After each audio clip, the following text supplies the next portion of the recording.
There is a track like this that cannot be replicated, and a track like this today will never be designed. This is what legendary racing creates, and at the Temple of Speed, we will take one chicane away and get ourselves ever closer to the achievement of full foot to the floor. Welcome to the Autodromo Nazionale Monza, and welcome to your Sunday Grand Prix series here with your Lotus 79s. My name is Jake Sperry. Alongside me in for today's action is Mike Now. Steve Proudly is in the director's chair. He's using the cameras provided by Dougie Beard. This has been a season full of dominance. We might just see it happen again today. But this is a track where legends are made and sometimes legends are created. And we might see today who will get themselves in the pantheon of being a legendary sim racing driver. And first and foremost, we'll look at that with our GSRC track guide. Welcome to Monza. This track has a major place in racing history, not just for the legendary races, names, and cars that have been here, but because it was the third purpose-built car racing circuit in the world. It's often discussed and reverenced among fans, and especially by Italians, who have nicknamed it the Temple of Speed. In fact, the Ferrari fans here are so famous for their devotion that they have been dubbed the Tifosi and never fail to show up in droves. While the real world offers only 3 feasible layouts to race on due to safety, in iRacing, the inclusion of the oval and the lack of safety concerns gives it a stunning 9 versions drivers can choose from. The modern GP layout is of course the most well-known, with its long history of hosting the Italian Grand Prix. But the oval and combined circuits allow those who thirst for more speed to satiate that craving with its insanely high banking. Indeed, incredible velocities are a staple of just about every version you can race here. Draft battles are not uncommon, no matter which car you're racing. But the inclusion of the chicanes makes using an outbraking maneuver a much more tricky way of overtaking. The circuit is notorious for drivers getting tangled up with each other while running side by side in these slow and cumbersome corners. In fact, one of the greatest dangers for drivers is the first few laps when the field is still clumped together and attempting to navigate them 2 and 3 wide. While there are other modern circuits with high-speed straights, the fact that Monza sits inside the Royal Park just north of Milan and is still tightly lined with trees heightens the sense of speed here. All in all, Monza is unmatched in its history, thrills, and great racing. Its significance in motorsports history and culture is sure to be unchallenged for years.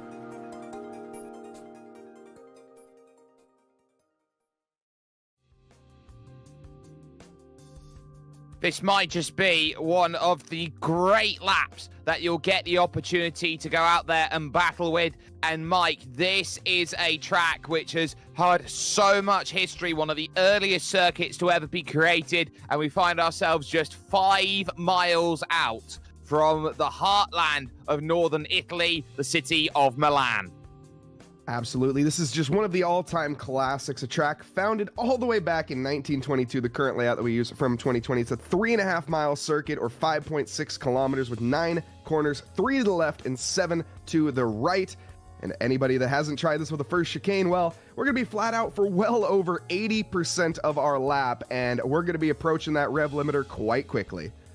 We really will, and that run to the Della Roggia out, of course, of the Alboreto curve, the Parabolica, is going to be the main place. You're going to see passes today. Drivers will be flat out and battling it for 25 laps worth of racing around this 3.5 mile, 5.63 kilometer circuit, which by time doesn't necessarily tell you the full story. Now, we're going to walk into the championship here, and in F1 terms, which is for those over 3,000 iRating, it's been a dominant display. Antilepisto has himself 214 points of margin over Dylan Freckleton, with Geno Freccia along in 3rd place after his win last time out. Jean-Francois Boscus finds himself 4th ahead of Juanmi Costa, Barry West, and Sam Ryman in 6th and 7th. Seamus Power will find himself 8th, with Timothy Reed 9th, and Jack David Spickett rounding out the top 10 overall. Mike, F2, a much closer affair. Yeah, only 36 points separating the two drivers up at the top. Andy Hugel at 336 points in the lead. Daniel Gallus in second. Bjorn and Ackerman coming home here in third position for now, 54 points down, with Cam Porter 81 in fourth. We got George Batev in fifth. Timothy Vanderberger in sixth. Rowley Wallbank in seventh. Mark Cruikshank in eighth. Ben Summers in ninth. And rounding out your top 10 for the F2 standings is Kurt Clapper.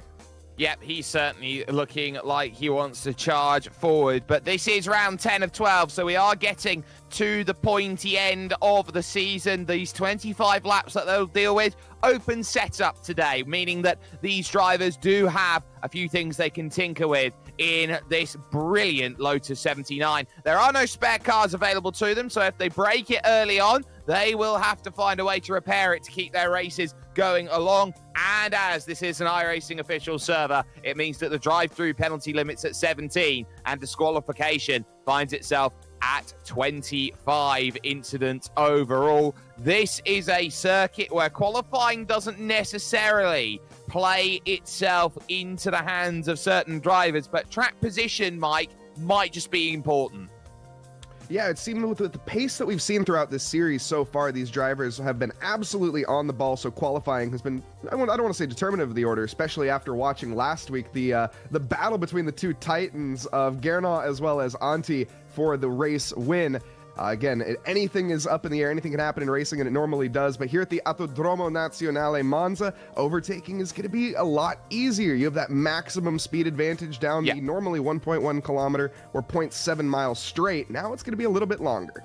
It certainly will do. The grid, though, is as follows. Topi Courtaniemi, get this, put a 28.6 down on the board. Antti Lepisto could only manage a 29.4 alongside 0.8 of a second in quali. They then got Timothy Vandenberg and Daniel Gallus on row 2, Rowley Wallbank and Luca Bracali house row 3. Dylan Freckleton starts 7th along with the F2 Championship leader Andy Hugel. 9th and 10th belongs to Miguel Morland and Daniel Banker.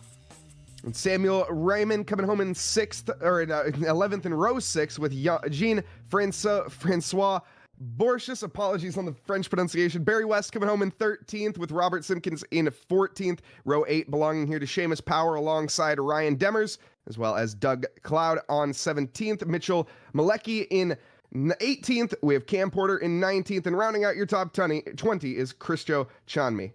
Yeah, Bjorn Ackerman is 21st along with Emilio Fernandez Garrido. You then got Cesar Fernando Sejas in 23rd with Andrew Lowry in 24th. It's then Michael Morel and Uwe Zielbauer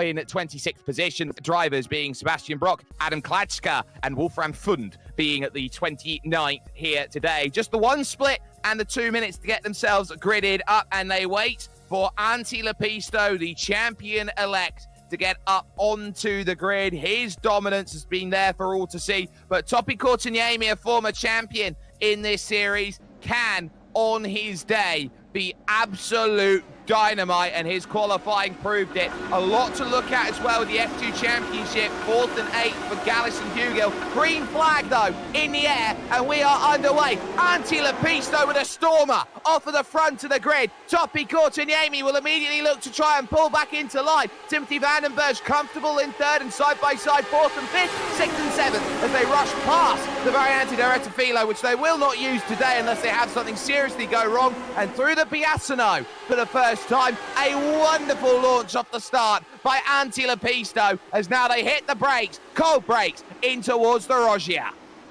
Into Della Roggia they go, looking for that exit side by side there in the mid-pack between, I think that's Francois and Power. Seamus, I think, coming out there on the lead. We see someone cutting the chicane.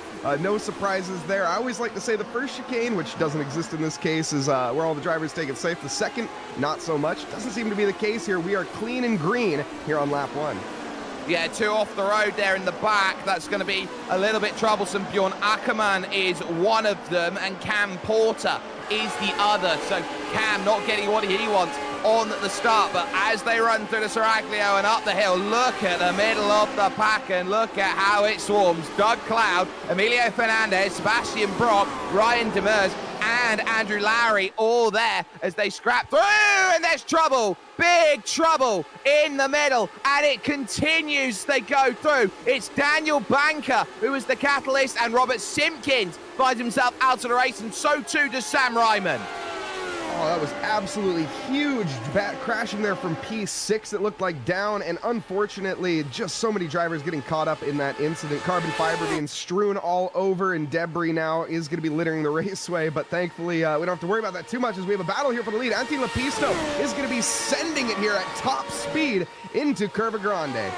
Yeah, and that's Courtney on the inside, so he'll retake the race lead. Top two, 0.8 of a second clear here from Timothy van den Berg as we start lap 2 here at Monza. That's big. The issue was Jean-Francois Boscus and Daniel Banker both having the same issue, same corner, first lap, but Topi Courtney, with the pace that he showed in qualifying, he wants to go out there and make it work, and he realizes the fact that he is out there on the front here at this moment in time, he's got to try and work and get away and make sure that this slipstream isn't going to be the ultimate equalizer, but he will know that this is the sort of track where it normally is. Yeah, absolutely, that is going to be one of the biggest parts. Punching the hole in front of the air for the car in front. It's not only going to save your tires, save fuel later, and just overall increase that top speed down the straight. We see battles all around into Ascari, and we saw how that went last lap. Maybe want to think about it here into that final corner, into the Parabolica, get that better exit out of Ascari, but these drivers it's a knife fight in a phone booth, let's be honest.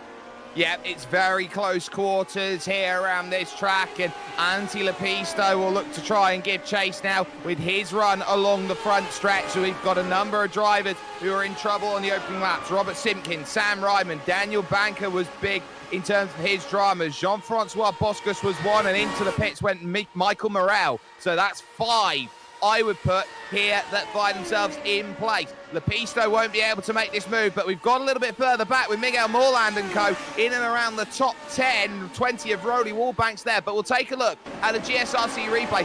That is what we call a parking lot coming out of Ascari. And it's only going to get worse here as tires are just dangerous as ever, but unfortunately we do again see that all those drivers did end up returning to the garage at the end of the day, which there's no spare car for them, so it'd have to be a nice long repair before they head on out. But hey, 25 laps, might as well get to the checkered flag at the end of the day. It's not too many, especially when you have lap times as quick as you do here at Monza. 1:31.1 was from Miguel Morland, pole position last time around, a 1:29.8.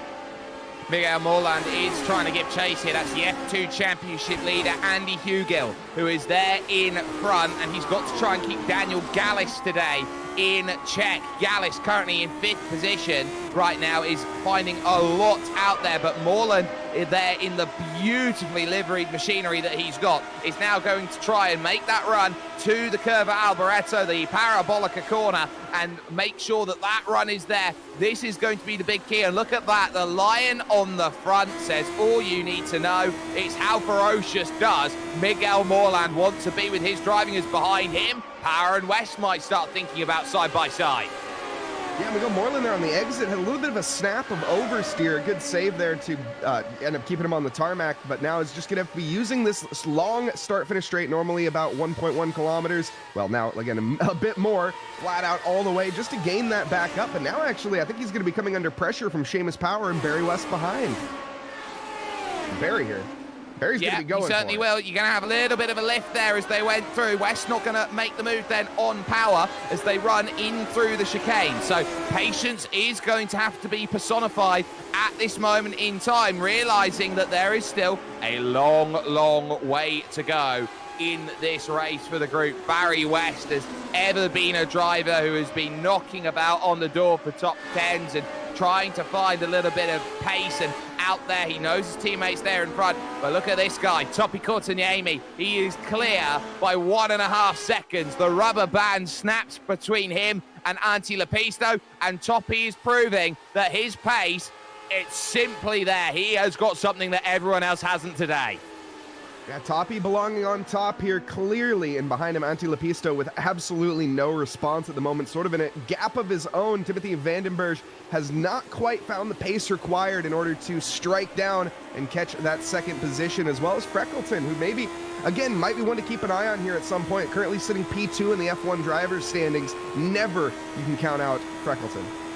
No, you really can't. And he is going to be someone who is trying to make that time back, trying to stay with Anti-Lepisto. Here is your F2 Championship leader, though, Andy Hugill, who might be a risk here of falling off the back of Rowley Wallbank in the number 20 machine. So Rowley might have a chance to jump up forward and really showcase that he's got enough. He's dropped 2 places today from 5th down to 7th, but you're looking around at the groups and saying who's made some great progress. Look in and around the top 15 right now, because you've got up 9 places Cesar Fernando Sejas. You've got up a full 9 places as well Andrew Lowry. And you look back and you see Wolfram Fund is up 12 spots already.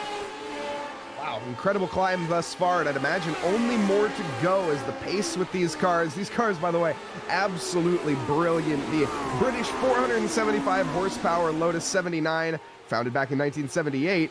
These cars are obviously just a piece of history, and on this historical tarmac as well. There's nothing more that you want to see. And here we go. Dylan Freckleton is going to be making the move, I think, here, or rather, yes, is going to be making the move on to Vandenberg there and pushes him back into 4th. Not much that Timothy Vandenberg can do except attack back off of the exit. Look at the slipstream here. This is where the slingshot comes into play. And believe it or not, Vandenberg is over 310 kilometers an hour on the straight, making that pass. They are trimmed to the gills here today as they look to try and rush forward. Slightly going to be losing a bit. And look at the sparks flying off there of the rear of Timothy Vandenberg's Lotus 79. This car, of course, being the forefather to that of the modern Formula One machinery, one of the first in Formula One to use ground effect. Yeah, indeed, got that diffuser to end up sucking extra air down, slap that belly of the car to the track, and again, that's what causes those sparks. Here we see Doug Cloud on the outside of Parabolica, or excuse me, on the inside, and is going to be looking like defending that position, I would imagine. I think Sebastian Brock behind, not able to make it by.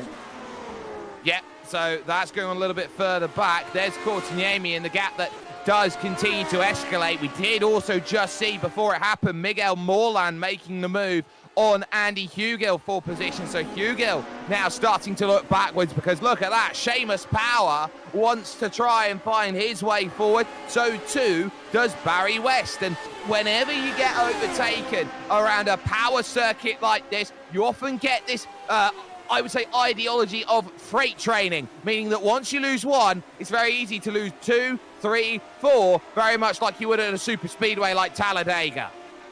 Yeah, a lot of momentum-based circuit as we see the momentum there on the exit for Barry West, trying to make the run now down towards what would normally be the Rettifilio, but now is going to be, or excuse me, would normally be the Della Roggia, and now is, I was right the first time. Anyways, back onto the accelerator. You can see everyone moving every which way now, and the battle's all around. I have the power on the inside of the Biasino, says Seamus Power. Now it's a battle of brakes into the Della Roggia. Can he get the nose chop? Yes, he can. Too deep goes Hugill, and nowhere to go for Barry West through the Roggia. It's a very tight and twisty chicane, and as such, he has to pivot, trying to find an angle through the first of the 2 Lesmo corners, and he's not going to get that one done then in the early goings of this one. Lap 7 already out here of 25, and the chase really starting to heat up. Where does Andy Hugill get off the train and find himself an ability to just walk forward with a bit of confidence in this race? It's looking really, really difficult, and you look there back down through 2 battles going on. Freckleton versus Vandenberg. We go on board with the Manx man there, Dylan Freckleton, the Isle of Man, there on the front, saying a nice hello to us on his helmet, and behind that, Bracali and Gallus having a great race.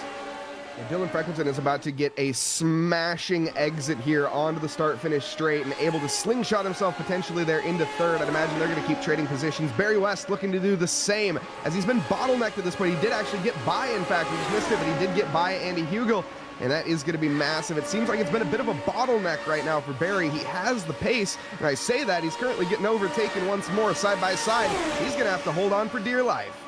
He will. He's got the inside, and he will use that to his advantage. It was a later turn in by Andy Hugel, who had to leave the room, and as such, he is going to lose out. Barry West on the brakes, finds himself inside the top 10, but he does miss the apex here, and that will give Andy Hugel some solace here in the sense that he can go out there, he can find that extra move if possible, but it looks like there's just enough. There's Daniel Gallis, and this is a marked challenge from him right now, and you would say this is probably the most important drive he's had all season. He knows that Andy Hugel's now outside the top 10, and he is gaining some seismic points here in the F2 Championship.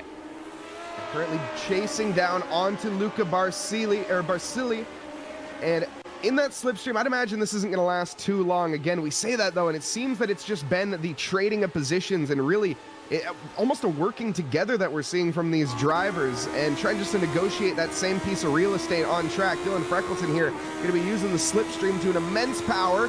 Getting on the throttle, you can see the inside there being covered by Luca, but again, it is not going to be down to the first chicane. We're going to stay flat out here and approach that top speed again. These cars are absolute rocket ships. You can see the sense of speed just in general. Now heading down towards the famous right-hander, and he's already gone.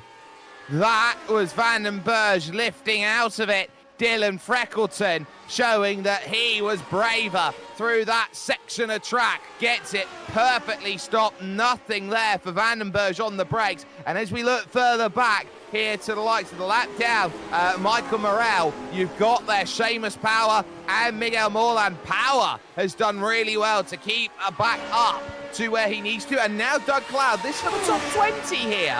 This is going to be some important points. Doug and Bjorn Ackermann going through the opening section of track. Ackermann right now with the unicorn on the front of the car, hoping to find a little bit of something, but it's not sunshine, rainbows and daisies for him. The move done perfectly by Doug Cloud. And Doug is on a charge at the moment and looking to continue that trend, and I would imagine he's going to do so up ahead. Seamus Power through the final chicane now, heading down towards the final corner onto that back straight into that slipstream. He's a bit too far back to really have any sort of look at this point. Well, you can get that slipstream, you can get that toe in this machinery, but when everyone's trimmed out, it's very difficult. You have to be very highly tuned on the most legendary engine ever, the Ford DFV Cosworth. This has been in the later years of its running out there in terms of open formula. But you get the sense here with Miguel Morland that he wants a little bit more to defend with, because there goes Seamus Power, who is looking more and more like a different Power, an Australian Power, so to speak. But the man from Club UK and Ireland is just rocketing, and now he realises 4 seconds to chase the Rolly Wallback. Andy Hugel looking to try and fight back for that top 10. He gets a sense as he looks that there is still going to be Barry West on the brakes, on the inside, but that is brilliantly done by Hugel, gaining the place back. Very brave there onto the brakes down the inside. It can end up in utter catastrophe there, but none of these drivers have had that reality yet. Knock on wood, obviously. Andy Hugel trying what he can. Bjorn and Ackermann here side by side. He backs out, it looks like, before they approach the Delarogia chicane. He says, I will try again another day here, and almost looked like he wanted to try right there on the exit, or did he lose it?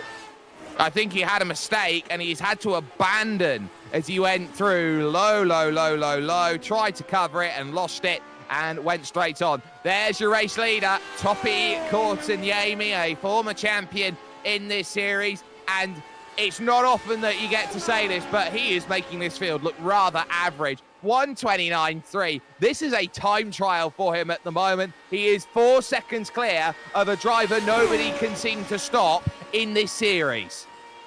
Yeah, and that time looks like it's just going to be extending, as it's about half a second a lap that we're looking at. The previous lap times a 1:29.3 to a 1:29.8. Both of those drivers setting their fastest lap, so they're both pushing the wheels off this machine at the moment. But Topi is just sort of on a different level. And again, you mentioned Antti, who has just been dominant in this championship and leading by an absolute mile in points.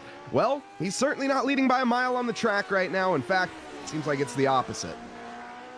Yeah, so that mile, I think, is going to be a little bit more the other way. That's going to be the cause of concern again. Hugill and West staying close together, and just in front of that, Miguel Moreland not wanting to lay down. He knows what Seamus Power's about, and he's made that move back, and you will get to see this here, this tandem. You're going to see a lot of it like it's a breakaway in the Giro d'Italia, for example, which is currently going on right now. You're going to see a lot of this trading, these tandems of, I'm going to share the donkey work, because if we work together, we can use our slipstream to catch the car in front. Yeah, absolutely. I think you mentioned it briefly with the super speedway, and at Monza is sort of a super speedway at its core. It really doesn't have too many corners. It has a lot of straight lines, and you're flat out on this layout of the track for more than 85% of your lap. So having that partner to sort of switch positions with back and forth really can help with your pace in the long term. Now you see Utopia there up at the top. He doesn't quite need that. He'll just set the fastest lap regardless. He absolutely will, and that time a 1:29.326, and if this doesn't tell you something, I don't know what will. His last 5 laps have all been quicker than the one before. Topi Kortuniemi is in the zone and nobody is close to him. He said it doesn't matter about his quali pace, it's all about the race. Well, he's pulling away from everyone in the race, and there's the power move from Seamus Power, late to the inside at the Della Roggia. They will scrap amongst the curb, and now off of the exit, just enough from front to rear. Those skinny front tyres, those big, chunky rear tyres that generate so much torque through the car, just enough. Miguel Moreland. Yeah, Miguel Moreland there holding on by a thread in the back end, slipping out there just a little bit. That is not going to help through the first. Lesmo is going to be under heavy pressure. But again, this battle, I have to say, is probably one of the greatest things since sliced bread. But these drivers need to be careful not to become toast. We've got our 5th retirement of the race. That is Sebastian Brock about 2 laps ago. So he finds himself then out here at Monza and will not be scoring here today. So a real shame for him. He was already down and out of contention. But you still have to keep an eye on those who are looking to push. And Moreland here and his work with Seamus Powell, they do have to be careful because they'll bring Andy Hugill and Barry West back into it. Every second counts in a race like this one. Yeah, absolutely. With just over 10 laps to go as well. Anything is up in the air at this point. And as I like to say, anything can happen in racing, and it normally does. We see a weave to the inside, but that overspeed, I think, is going to be a little bit too strong. Seamus Power, again, laying down the power and makes the overtake look easy, almost like he was in a different class. 315 kilometers an hour on the straight. We're going to take a little look back here. I think this is Bjorn Ackermann who's rushing forward into Ascari. Oh, he gets well over the anti-cut curves. They're there for a reason, and the reason was, well, unicorns can fly. The car in front there made a bit of a mistake as well. And I think that was a bit of monkey see, monkey do in that case, where just a bit of target fixation. You're following the rear bumper of that car or rear diffuser of the car in front of you. And he just did the same thing, but a little bit worse, unfortunately. And yeah, the unicorn did fly. Oh, that was good.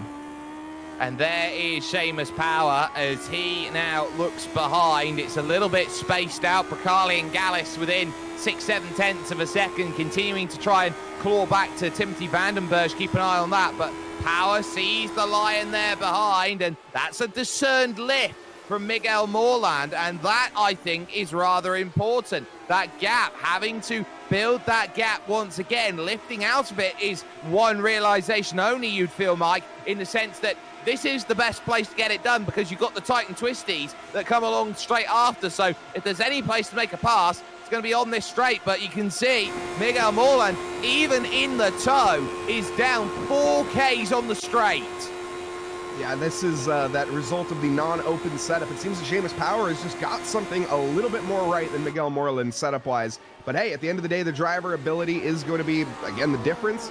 So we'll see Miguel here maybe just be backing off at this stage, saving his tires and saving the attack for later. As you can see behind the drivers, that's Andy Hugo and Barry West. They are having a scrap of their life at the moment, and Barry West trying to send it off into the first Lesmo.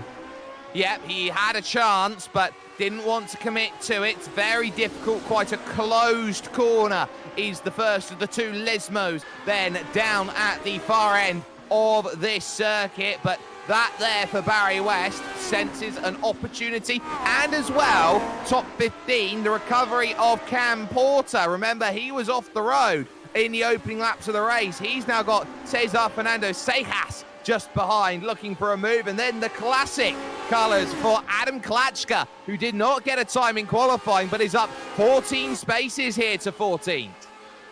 Looking like it might be 13 here soon, as the 23 car looking to dispatch that position as soon as reasonably possible. But Cesar has unfortunately put a foot wrong, ends up losing it in the Ascari chicane. Now, was that a case of what we saw before of just too much curb?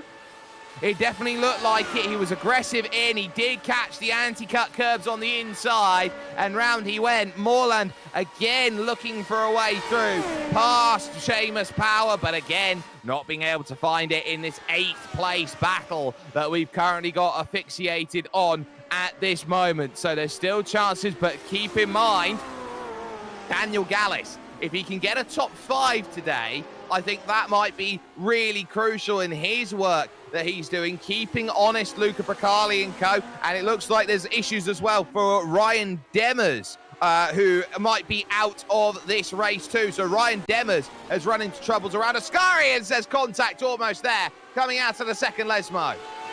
Yeah, Miguel Moreland there sort of letting Seamus Power by briefly, it seems, but then had a second thought of saying, no, I don't want to let by. He went off track. Okay, he went off track there and just made a brief mistake. It almost looked intentional, but no, not at all for sure. And that was a big error that almost cost him greatly. Miguel Moreland, though, able to get back in that rhythm quickly, but you can see behind, that gap is closed.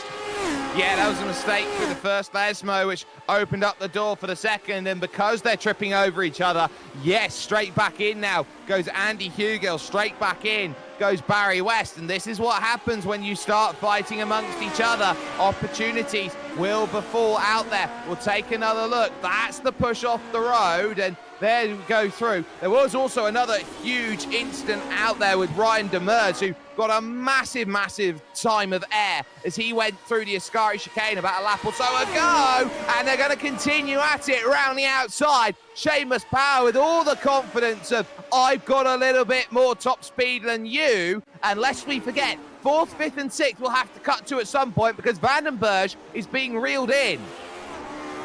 Wow, we have a 4-way battle here, though, all of a sudden, out of seemingly nowhere. That one mistake from Miguel Moreland has cost him so immensely at this point. Now Andy Hugill and Barry West are involved in this playground.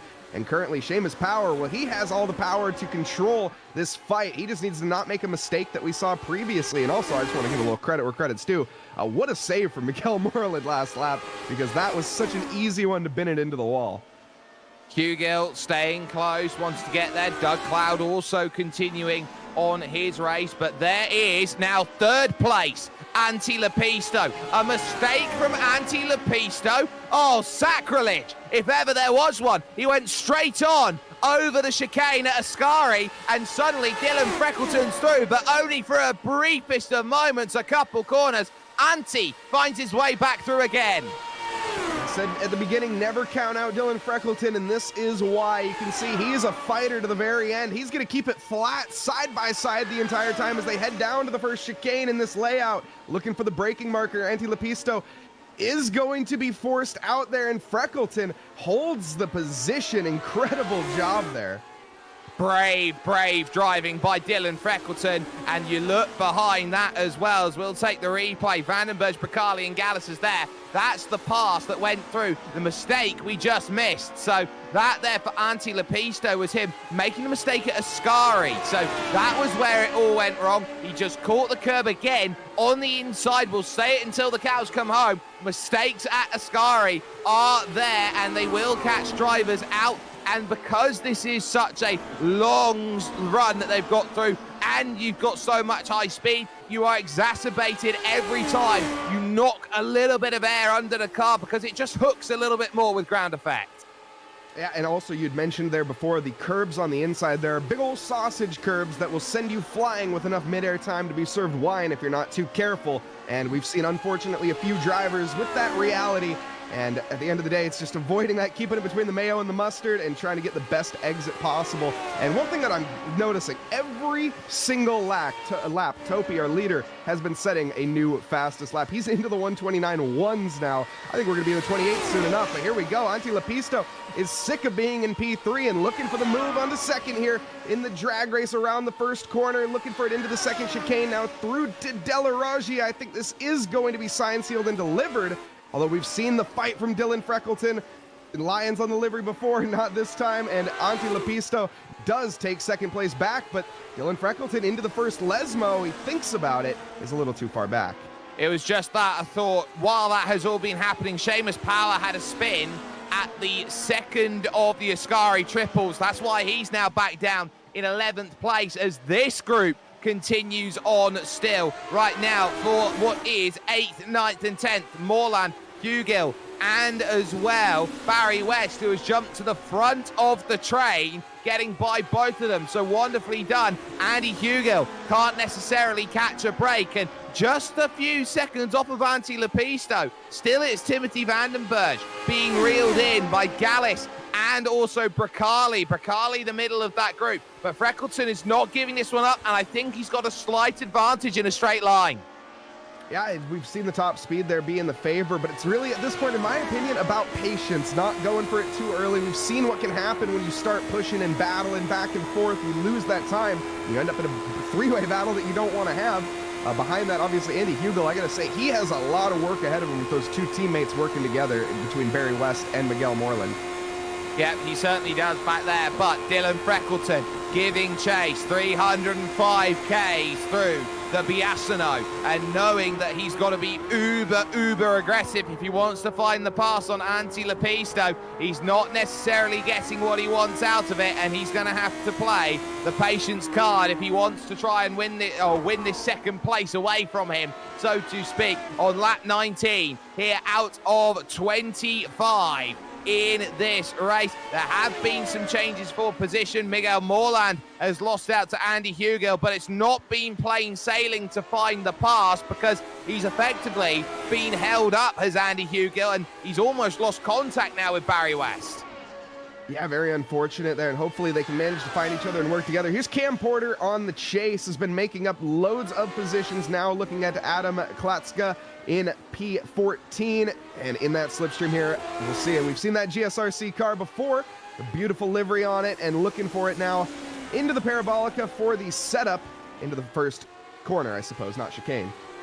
Yeah, the first of the two Lesmos there down at the bottom of the lap, but looking to try and really drive up and make that opportunity over at Parabolica. They're about half a lap behind these drivers here in second and in third. Such has been the way that this field has opened out, and it often you find that when you go onto low setups like this, it exacerbates, and Daniel Gallus wakes up to as close as he has been all race long to Luca Bracali in fifth position. And Bracali here is thinking, well, I definitely want to get to Timothy Vandenberg. I'm stuck at about 9/10 of a second. There's a lot of traffic on the exit there, though, and that would have been Uwe Seelbauer that they were having to try and deal a way around, and that almost gives Bracali a half a sniff of some draft.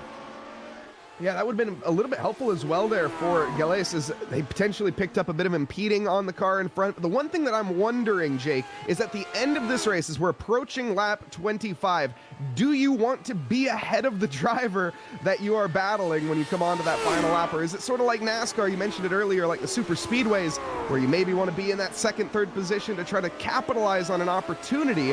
Or do you want just the track position? Well, it depends on how much of a gap you've got. If you've got 0.3 of a second, I'd rather be behind. If you've got 0.4, I'd rather be in front. It's that sort of race where you can try and dominate through the section, but it's very difficult to get the pass at the Parabolica. So if it's a case of Can you get it done at the Della Roggia? And if you can, you're more likely to hold than not, which is something that we have seen over the course of this racing. Again, it stays close between Bracali and Gallis, and Timothy van den Berg, who is legitimately just doing enough to keep Bracali at an arm's reach. And it is scary how close to the wall, through the Seraglio and underneath the banking, that Daniel Gallis goes. So you've got to keep an eye on that at some point. Lots of drivers take different angles underneath the bridge as Freckleton gets a huge slide, a massive kick over the curb, and that might just give Antti Lepisto second and a bit of sanctum. Yeah, Dylan Freckleton there taking the wrong line for sure in that front. Had a little bit too much curb with a bit of air time and manages to keep it on track. Again, a lovely save for Freckleton, but that is going to cost him. That gap is now extended to over a second. And looking at that position from Antti Lepisto, that might be just that comfort that Antti needs to get that hammer down, find the pace to, well, close the gap up a little bit to Topi up ahead, but at the end of the day, obviously not catch, but just gain some time here from Dylan Freckleton and just get out of threat, really. He's been under pressure for the past 20 laps, and now he finally has some breathing room.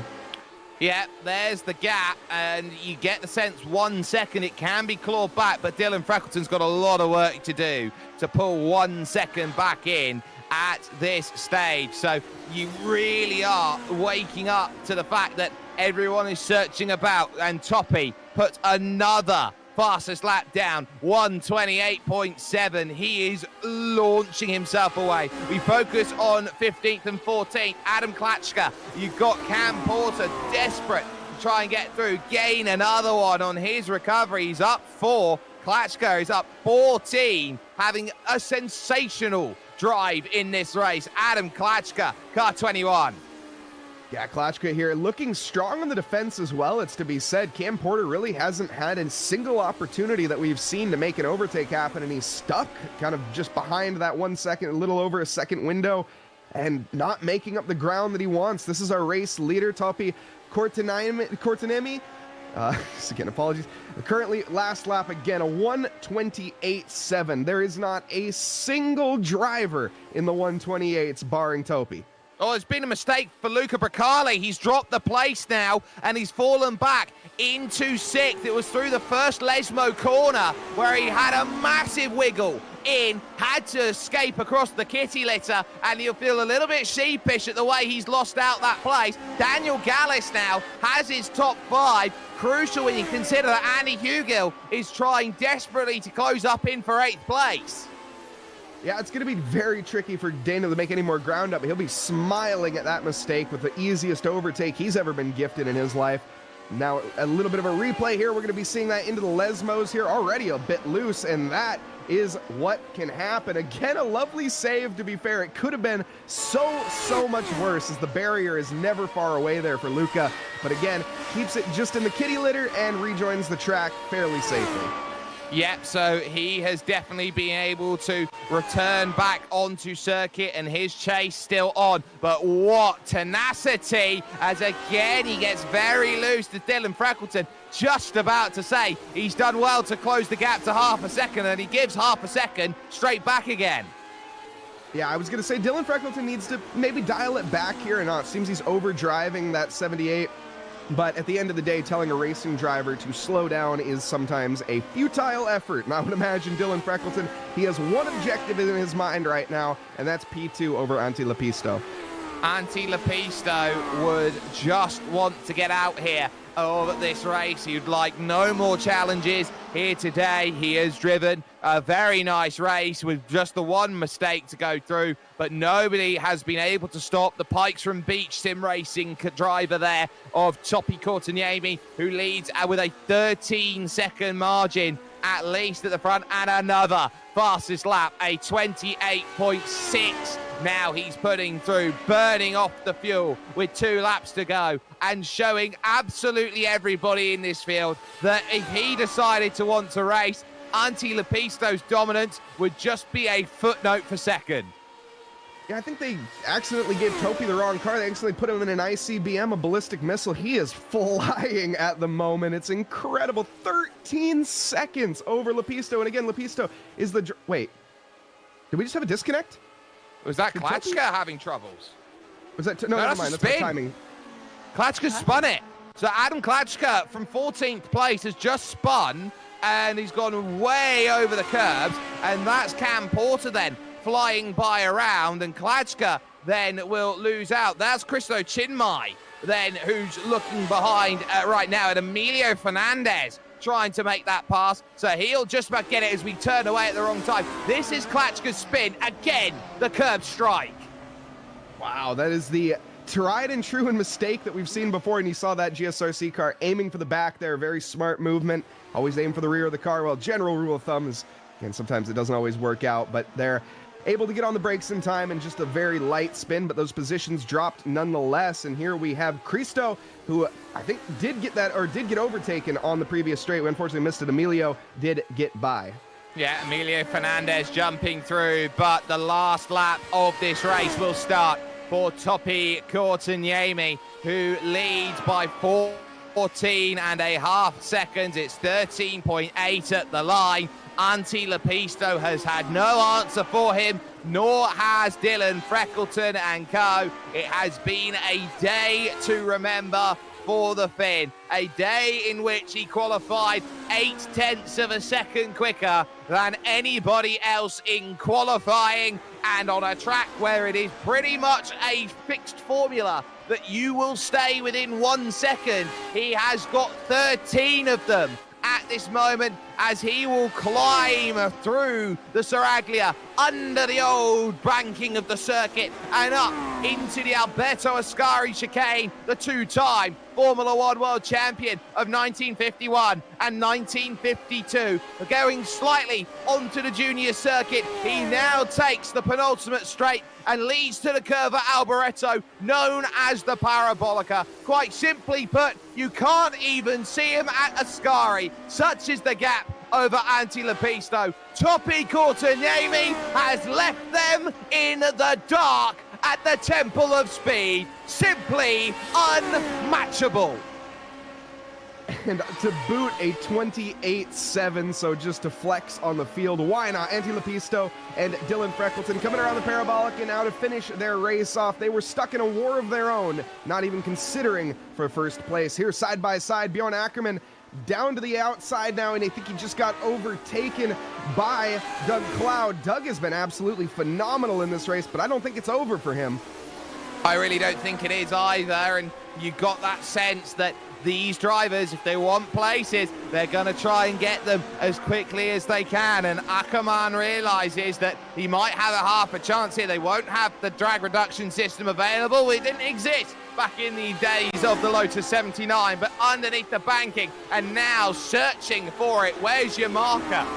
It's not going to be enough yet for Ackerman, but he'll have one more shot if he can just get the run he wants coming out then here of Ascari, and I think he's got a little chance here to sneak one more position away. If he can get it done, he'll have to go to the outside. It's covered, but Unicorn Power is starting to find its way to side by side, and Doug Cloud needs some drive off the exit here of Parabolica. The understeer is going to be there. This will be a drag race over towards the line. It can't get much closer than this. Ackerman, maybe at just a quarter of a car length, is going to sneak that away by 500.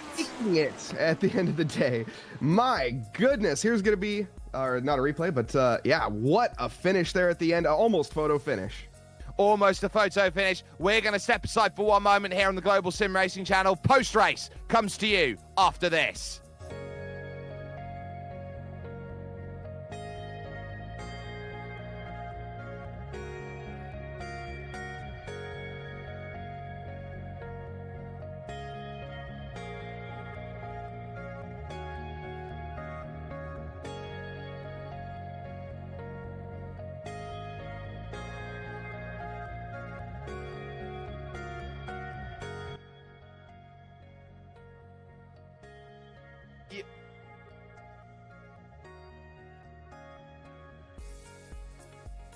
So here you have it. Topi Korteniemi has an absolutely dominant display here today. A 14-second margin that he will smile from ear to ear about. Antti Lepisto simply had nothing for him. He had to fend off Dylan Freckleton here, who ends up on the podium with Timothy Vandenberg and Daniel Gallis in 5th position. A great drive for him and his F2 championship hopes. He finishes ahead of Luca Bracali in 6th position, Rolly Wallbank 7th, and Barry West in 8th. The daylight he needs over Andy Hugill, the F2 championship leader, who will now have his last 2 rounds as a little bit of a sweat to deal with. Miguel Morland would be the last driver rounding out the top 10. Yeah, in the mid-pack battles that we saw here for P11, Seamus Powers put on an absolute show tonight, unfortunately only finishing in 11th. Emilio Fernandez Garrido ended up finishing in 12th. Cristo Cimani in 13th. Cam Porter in 14th. Moreno Micheletti in 15th. Bjorn Ackerman coming home with a 16th position. That's going to be all right for his championship. Doug Cloud behind again with a phenomenal result, down in 17th position. 18th belonging to Cesar Fernando CJs. 19th to Adam Kletcher, and 20th to Wolfram Pfund.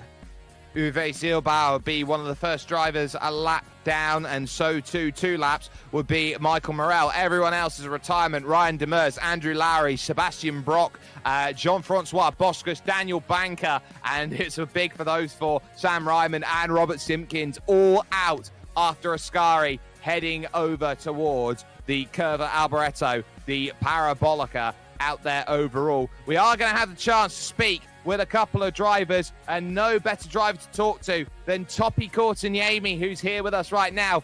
Topi, you might as well have sat with the pikes at the beach there with that sort of display. 14 seconds over a driver who's been as dominant this season as Antti Lepisto is simply world class. Well, thanks. I wasn't expecting a win. I was expecting a good battle with Antti, but I didn't realize I was that much faster. Well, sometimes it happens, and for you, it would have felt a little bit like a time trial out there. But talk about where that pace comes from around a circuit like Monza, because people would normally expect that a track like this, where there aren't many corners, where it's all about keeping the foot down, that you necessarily think that it's going to be quite close. Where do you feel that your advantage came from when it came to getting it down into the corners? I actually took my last year's setup, which was already low downforce. You need the top speed here, but I actually put some more downforce on it, so I can build a gap in the twisty bits, and so the guy behind should get my draft and still get good enough top speed. And apparently, it worked.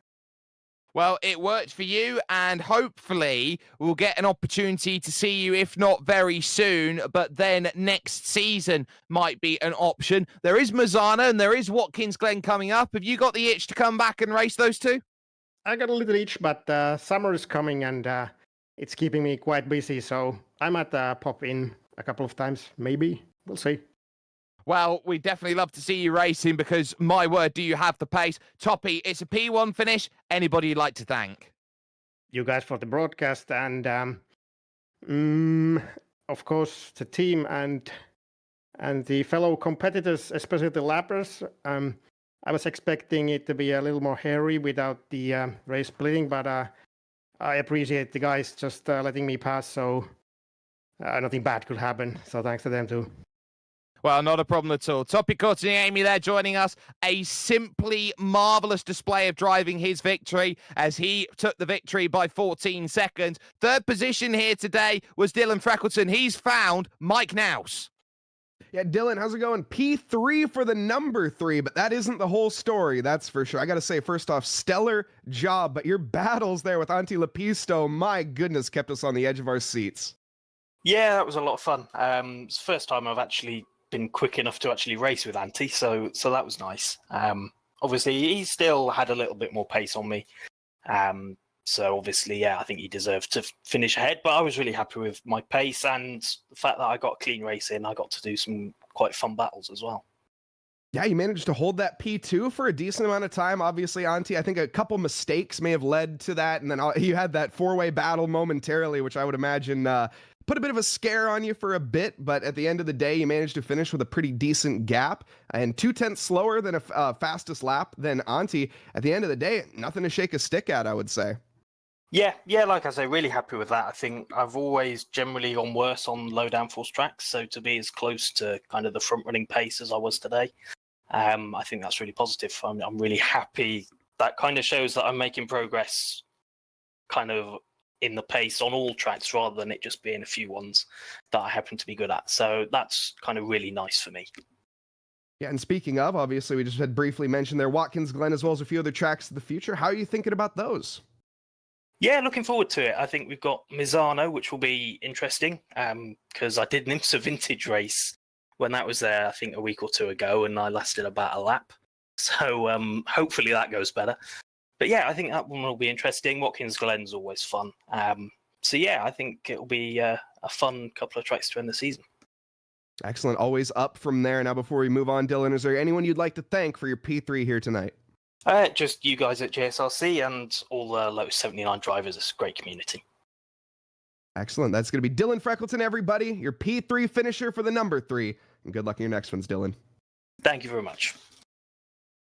That was Dylan Freckleton with a very, very solid showcase out there. Solid driving continued from the number 7, Barry West. Always a favourite. Barry, 5 places gained today, 13th up to 8th. It looked like you were right in the thick of that, especially through the early to mid with Rowley, with Andy, with Miguel, and with Seamus.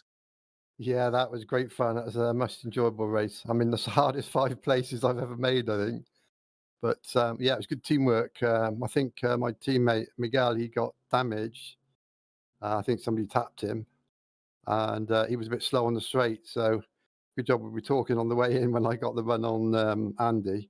I told him to keep left, and Andy couldn't go anywhere. So I just yeah, that was a good move. I mean, like the previous lap, I don't know if you got it. I got the went around the outside of Curva Grande. I don't think I've ever done that before. And then he did the double switch back on the chicane. But yeah, it was great fun. Great fun. Well, it's always a circuit full of firsts. And the decision to take out that very tricky Rettifilo chicane, especially for this machinery, do you feel like that really helped the racing here today? The fact that everyone was able to then have that long slingshot over to the Della Roggia for passing? Yeah, it may have been. I don't know. I changed setup at the last minute with the advice from Miguel, and it really worked. But Miguel's setup was a bit higher downforce than mine, but then of course he got damaged, so it really crippled him on the straight. But I still managed to get up to the what's it? I think 195, 193 mile an hour in the toe. So yeah, I was pleased with it. But yeah, I just made sure I didn't brake too late for the first chicane, which is a murder, because if you get damage on the front wing there, which I've had most of the week, it's bad news.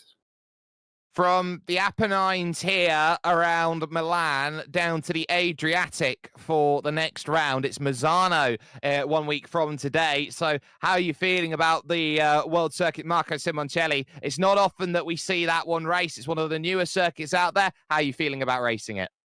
I think, well, that was great fun last time we raced there, and I think it's a slightly different layout we're using this time. Is that the one with the long straight down the back? I can't remember now. But yeah, I enjoyed it. It's a good challenging track, and it's a bit wider than this one, so you've got a few more lines you can take. But yeah, this was a fun race. I mean, I love Monza, but the trouble is, it's the first successful finish without damage this week. So I'm pleased that it kept it for the broadcast race. A good help for the championship as well. Yeah. Well, you got to have it when the cameras are on. And Barry, you very much did that. Before we let you go, is there anyone you'd like to thank? Well, I think you guys and my dearest wife for letting me come and race. Thanks very much, guys. Yeah, that is the best there you can say. Always got to thank the wife, and that's the key there. So Barry West joining us then and gaining 5 places over the course of racing today. Now to a driver who has managed to gain 5 places from 19th to 14th in the race. It's Cam Porter. He stood by with Mike Nouse. Yeah, Cam, excellent job here today. Stellar pace when it comes down to laying on the lap times. And at the end of the day, I got to say, you put on some entertainment and some shows for the fans. How was it from your perspective? It was a bit frustrating at first because I got hit by someone on lap 1 going into Lesmos 1. And I had some aero damage as well as wheel damage after that contact, so I was fighting damage the entire time. But thanks to Adam Klatska, who basically towed me along for the entire race, and we had a pretty good battle. Unfortunately, he spun going into a Scari, and that kind of ended our fun fight there. But I'm happy with the result, although I wish I could have done it safely. Yeah, even with that damage to be said, your pace was still stellar at a 130.3. I mean, in terms of lap times, that's pretty even to the cars around you in terms of the mid-pack finish. But obviously, I mean, I can tell you wanted a little bit more. You felt that you had a little bit more. Were you confident coming into tonight? Yeah, I felt like I had okay pace that I could probably have a pretty good chance of being in the top 10. I did this race earlier in the week, which is unusual for me. Normally, I do this race once a week, and but I did do it on Wednesday, so I had a little more practice coming into this race. So I fancied my chances.